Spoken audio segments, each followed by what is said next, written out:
Hi friends, இப்போ பார்த்தீங்கன்னா வத்த குழம்புக்கான தேவையான பொடி செய்ய போகிறோம். கடாயை அடுப்பில் வச்சுக்கணும். ஜீரகம் கொஞ்சம், அடுத்து மிளகு, கடலப்பருப்பு, வெந்தயம் கொஞ்சம், கடுகு கொஞ்சம்,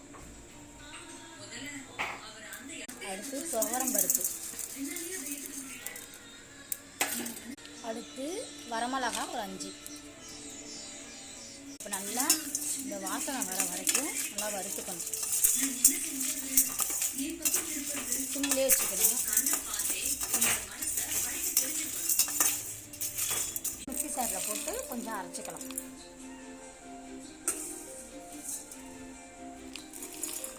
தான் ஃப்ரெண்ட்ஸ், இங்கே பாருங்கள், நைஸாக அரைச்சாச்சு. இதை கொஞ்சம் பாக்ஸ்லேயும் போட்டு நம்ம ஸ்டோர் பண்ணி வச்சுக்கலாம்.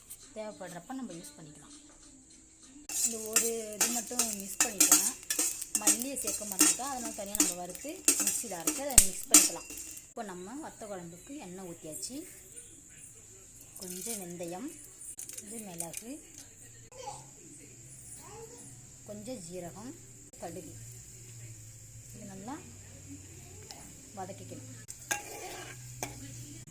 கொஞ்சமாக சின்ன வெங்காயம், ஒரு தக்காளி அரிஞ்சிருக்கேன், இதப்போ போட்டுக்கலாம். இது நல்லா செவந்து வர அளவுக்கு வதக்கிக்கணும். கொஞ்சம் நேரம் மாறி வச்சு பாருங்க. அதோட சேர்த்து கொஞ்சம் பூண்டு, இதையும் சேர்த்து நல்லா வதக்கிக்கணும்.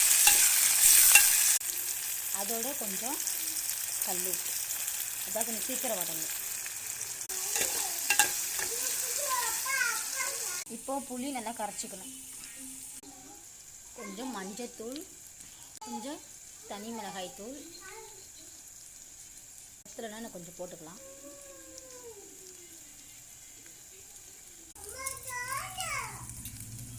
இப்போது நல்லா எண்ணெய் பிரிஞ்சு வந்துட்டு புளி கரைசலை ஊற்றிக்கலாம். இப்போது மிளகாத்தூள் யூஸ் பண்ணி போட்டுக்கலாம்.